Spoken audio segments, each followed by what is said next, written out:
Hi, welcome to Model Trends. Today I'm starting a small mini-series on some vehicles from Oxford Rail.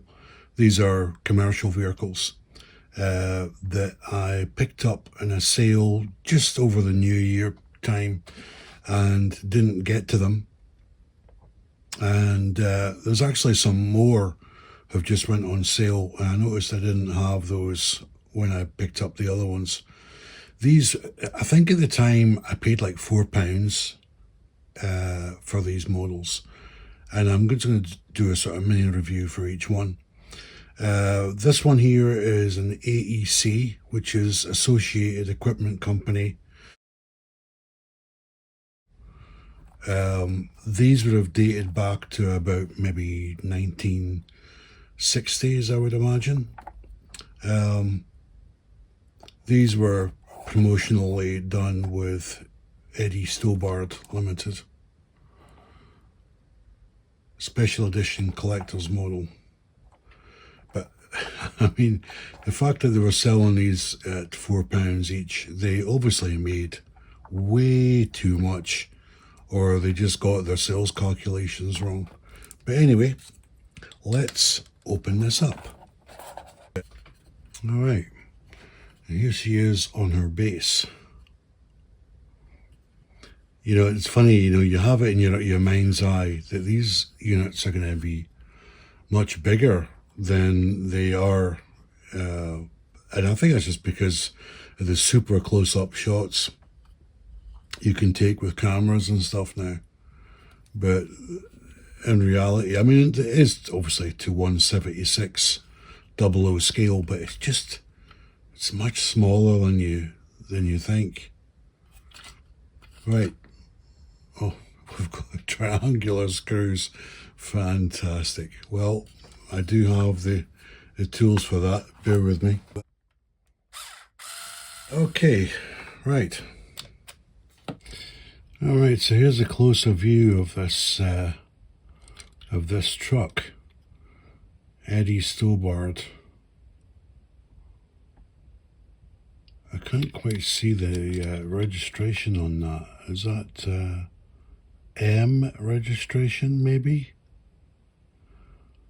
So that may be 1974, maybe? I'm not sure. I'm not sure if that is an M or not. But yeah, nice truck.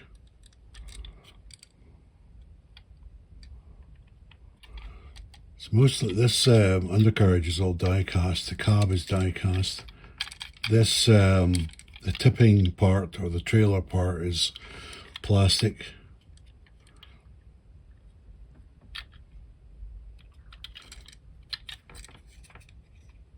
Is it open? Looks as if it opens, but it doesn't open. I wonder if these in real life had a hydraulic tipping function, because this rear part of the trailer, you can see that it's hinged, and this would have opened, right? So, and maybe these were hydraulic tanks on the side. Could also be the fuel tank, of course. Yeah, I'm not sure. I'm just wondering how these things operated. Well, it's certainly very detailed. You've got detailed mirrors, wipers, you've got the grille there, headlights are picked out. It's got the AEC marking above the radiator grille. Carlisle. Yeah, it's very nice. As I say, this was, I'm saying £4. I think it was £4. I bought 3, and I'm fairly sure, yeah, they were all £4 each. But even now, you can still get this between £4 and £5. I don't know how many Oxford Diecast had organised to get manufactured, but obviously the answer was way too much. When Hornby and Oxford Diecast parted ways the end of 2024, there was a huge amount of inventory held at Hornby's storage facility that was actually Oxford products. And I guess this is one of the reasons that prompted, like a massive sale to get rid of these units.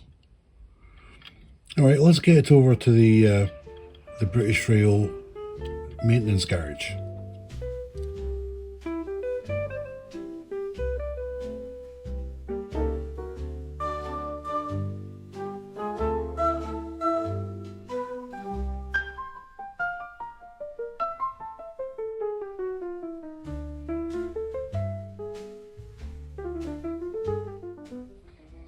And here she is in the garage. The AEC, I think it must have been tipper truck. I think on the box it said tinner truck. I don't think that's right. Let me double check that box again. Yeah. It is a tipper truck, okay. The letter P's were cut off. Well, she looks fantastic in the garage. It's certainly a model that you could actually apply some weathering, especially the trailer. The trailer's crying out for a bit of weathering powder on it, or a dark wash or a brown wash or something. Just a brief history on Associated Equipment Company. It dates back to 1912, but its origins go way back to about 1855. So a very long history, but unfortunately Associated Equipment Company, they did merge with Leyland, British Leyland, and British Leyland became the parent company, but they closed down AEC and their Southall Works factory in 1979, unfortunately. But I do remember these trucks. They were very popular in the UK. And AEC also contributed massively to the war efforts in the UK, World War One and in World War Two. I think in World War One they produced about 10,000 trucks, if memory serves me right, for the World War One war effort. And they were massively well known for buses as well as trucks post-war.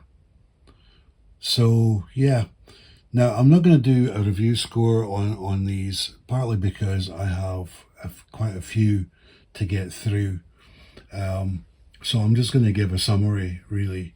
This is for the price. This is an amazing model for the price. Whether you get it for £4 or £5, if you have a requirement for a truck on your model rail layout that's going to carry aggregates or minerals or whatever, and it's around this type of era from about, I don't know, late 50s through to the late 70s, this truck would be ideal. I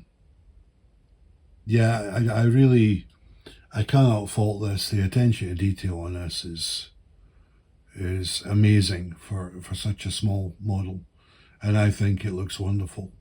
So if you are thinking in getting one, there's been quite a few sales, but they're still continuing through Oxford Diecast, or possibly your local model shop may have stock of these at around the prices that I'm talking about, or at least a price that's maybe less than £8 or less than £7. It's worth getting, and there are some others coming up in the series, so you'll get a chance to see them. So thanks for watching, and I'll see you next time.